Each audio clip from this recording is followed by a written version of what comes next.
নমস্কার বন্ধুরা, আজকে শেয়ার করব এঁচোড়ের রেসিপি। বন্ধুরা, একঘেয়ে এঁচোড়ের রেসিপি ছেড়ে নিরামিষ এঁচোড় একবার এইভাবে বানিয়ে দেখুন। তো আজকের এই এঁচোড়ের রেসিপির জন্য আমি এখানে 500 গ্রাম এঁচোড় একটু বড় বড় টুকরো করে কেটে নিয়েছি। আর সঙ্গে আমি একটা বড় সাইজের আলুকে এঁচোড়ের মতো করেই বড় বড় টুকরো করে কেটে নিতে হবে। আর এর সঙ্গে দেখুন, আমি এখানে 1 কাপ মতো মটর ডাল 3 থেকে 4 ঘন্টা আগে ভিজিয়ে রেখেছিলাম। আপনারা চাইলে এখানে ছোলার ডালও নিতে পারেন। আর ডাল দেখুন বেশ এখানে ভিজে নরমও হয়ে গেছে। এখন এটাকে সাইডে রেখে আমরা চলে যাব রান্নার দিকে। একটা প্যানের মধ্যে আমি কিছুটা জল গরমে বসিয়েছিলাম। এবার এই জলের মধ্যে আমি দিয়ে দিচ্ছি কেটে রাখা এঁচোড়, আর সঙ্গে আমি ডালও যোগ করে দিচ্ছি। দিয়ে আমাদের ঢাকা দিয়ে ডাল আর এঁচোড় 6 থেকে 7 মিনিটের মতো সেদ্ধ করে নিতে হবে। সঙ্গে সামান্য একটু হলুদ, 1 চিমটি মতো হলুদ দিলাম, আর হাফ চামচের মতো লবণ দিয়ে খুব ভালোভাবে মিশিয়ে নিতে হবে। তবে বন্ধুরা, আপনারা চাইলে এঁচোড় কিন্তু প্রেসার কুকারে দিয়েও সেদ্ধ করে নিতে পারেন। সেক্ষেত্রে প্রেসার কুকারে দিয়ে মাত্র একটা সিটি দিয়ে বন্ধ করে দিতে হবে।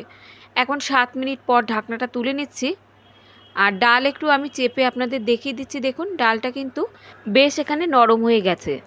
আর এঁচোড়ও আমি দেখিয়ে দিচ্ছি, এঁচোড়টাও কিন্তু 80% মতো এখানে সেদ্ধ হয়ে গেছে। এবার এই জল থেকে এঁচোড় আর ডালটাকে আমাদের তুলে নিতে হবে। এঁচোড় আর ডাল তুলে নেবার পর কড়াই খুব ভালোভাবে পরিষ্কার করে নিয়ে ওই কড়াইতে আমি যোগ করে দিচ্ছি 2 থেকে 3 চামচ মতো সর্ষের তেল। তেল ভালোভাবে গরম হলে আগে থেকে কেটে ধুয়ে রাখা আলুগুলো যোগ করে দিয়ে হাই হিটে আমাদের আলুগুলো ভেজে নিতে হবে, যতক্ষণ না আলুতে হালকা একটা লালচে রং ধরে যায়। আলু উল্টে পাল্টে হালকা লালচে করে ভেজে নেবার পর এখন এই আলুগুলোকে আমরা তুলে নেব।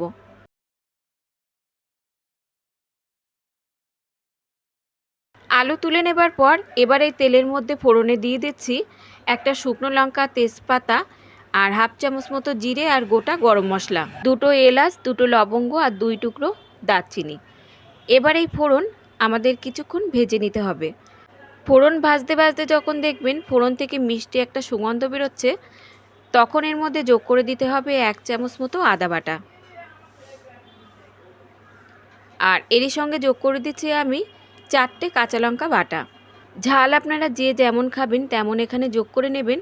এবার এই আদা আর কাঁচা লঙ্কা বাটা আরও কিছুক্ষণ নাড়াচাড়া করে আমাদের ভেজে নিতে হবে, যতক্ষণ না আদা আর কাঁচা লঙ্কার কাঁচা গন্ধটা চলে যায়। 1 মিনিটের মতো ভাজা ভাজা করে নেবার পর এখন এর মধ্যে যোগ করে দিচ্ছি একটা বড় সাইজের কোচানো টমেটো। টমেটো দিয়েও আরও 1 মিনিটের মতো আমাদের ভাজা ভাজা করে নিতে হবে। এবার এর মধ্যে যোগ করে দিচ্ছি আমি সামান্য একটু জল। এরই সঙ্গে যোগ করে দিচ্ছি আমি স্বাদ মতো লবণ, হাফ চামচ মতো হলুদ গুঁড়ো, হাফ চামচ মতো দিচ্ছি জিরে গুঁড়ো, আর হাফ চামচ মতো দিচ্ছি ধনে গুঁড়ো, আর কালারের জন্য দিচ্ছি হাফ চামচ মতো কাশ্মীরি লঙ্কার গুঁড়ো। আর বন্ধুরা, এই নিরামিষ এঁচোড়ের রান্নাতে কিন্তু খুব বেশি মশলার দরকার হয় না। খুব বেশি মশলা দিলে কিন্তু এঁচোড়ের যে আসল টেস্টটা সেটা কিন্তু পাওয়া যাবে না। এখন এই মশলা ভালোভাবে নাড়াচাড়া করে মিশিয়ে নিয়ে ঢাকা দিয়ে দিয়ে আমাদের কষিয়ে নিতে হবে। মিনিট 2 মতো মশলাটা কষিয়ে নেবার পর দেখুন মশলা থেকে কিন্তু তেলটা ছেড়ে গেছে। এবার এর মধ্যে যোগ করে দেব সেদ্ধ করে রাখা এঁচোড় আর ডাল, সঙ্গে ভেজে রাখা আলুগুলোও যোগ করে দিচ্ছি। এবার লো টু মিডিয়াম হিটে রেখে আমাদের এঁচোড় আর আলু মশলার সঙ্গে কিছুক্ষণ কষিয়ে নিতে হবে। এঁচোড়ের তরকারি বন্ধুরা যত ভালোভাবে কষানো যাবে ততই কিন্তু খেতে দুর্দান্ত হবে। আপনারা চাইলে এটা আমিষভাবেও রান্না করতে পারেন। এতে পেঁয়াজ আর রসুনটা দিয়ে একই রকমভাবেই রান্না করে নিতে হবে। এখন লো হিটে দিয়ে মিনিট 2 মতো ঢাকা দিয়ে রেখে দেব। 2 মিনিট পর ঢাকনাটা তুলে নিচ্ছি। এভাবে একটু ঢাকা দিয়ে যদি কষিয়ে নেওয়া হয় মশলার সঙ্গে, তাহলে দেখবেন এঁচোড়ের মধ্যে মশলাপাতি খুব ভালোভাবে ঢুকে যাবে আর খেতেও কিন্তু দুর্দান্ত লাগবে। এবার এর মধ্যে যোগ করে দিচ্ছি আমি 1 গ্লাস পরিমাণ জল। জলের পরিমাণটা আপনারা যে যেমন ঝোল খাবেন সেই পরিমাণ অনুযায়ী এখানে যোগ করে দেবেন। ভালোভাবে মিশিয়ে নিয়ে এখন ঝোলটা ফুটে ওঠা পর্যন্ত আমাদের অপেক্ষা করতে হবে। ঝোল ফুটে উঠলে এর মধ্যে দিয়ে দিচ্ছি আমি একটা চেরা কাঁচা লঙ্কা। আর দিচ্ছি এখানে হাফ চামচ মতো চিনি। চিনি কিন্তু বন্ধুরা অবশ্যই একটু এখানে যোগ করতে হবে, যেহেতু নিরামিষ রান্না। আর এঁচোড়ের এই তরকারিতে সামান্য একটু মিষ্টি দিলে দেখবেন খেতে দারুণ লাগবে। চিনি আর কাঁচা লঙ্কাটা মিশিয়ে নিয়ে ঢাকা দিয়ে আমরা 5 থেকে 7 মিনিটের মতো রান্না করে নেব। এঁচোড়ের তরকারি একটু সময় নিয়ে রান্না যদি করেন তাহলে দেখবেন এঁচোড় আলুর এই তরকারি দিয়েই কিন্তু আপনারা এক থালা ভাত খেয়ে ফেলতে পারবেন। মাংস ফেলে কিন্তু আপনারা এটা দিয়েই খাবেন, এতটা দুর্দান্ত টেস্টি হবে। একটা আলু দেখুন আমি ভেঙে দেখিয়ে দিচ্ছি, আলু খুব ভালোভাবে এখানে সেদ্ধ হয়ে গেছে। এঁচোড় আলু খুব ভালোভাবে সুসেদ্ধ হয়ে যাবার পর এর মধ্যে সামান্য একটু গরম মশলার গুঁড়ো আর দিয়ে দিচ্ছি হাফ চামচ মতো ঘি।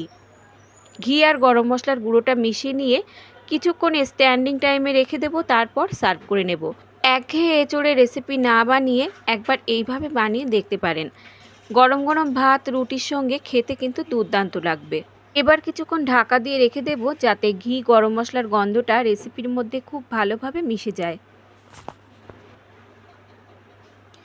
তৈরি হয়ে গেল দারুণ লোভনীয় নিরামিষ এঁচোড়ের রেসিপি। তো বন্ধুরা, আজকের এই রেসিপি ভালো লাগলে একটা লাইক আর সাবস্ক্রাইব করে আমার পাশে থাকার অনুরোধ রইল। আজ তাহলে এই পর্যন্ত বন্ধুরা, দেখা হবে অন্য কোনো রেসিপির সঙ্গে। ততক্ষণ সুস্থ থাকবেন, ভালো থাকবেন আর সম্পূর্ণ রেসিপিটি দেখার জন্য সকলকে ধন্যবাদ।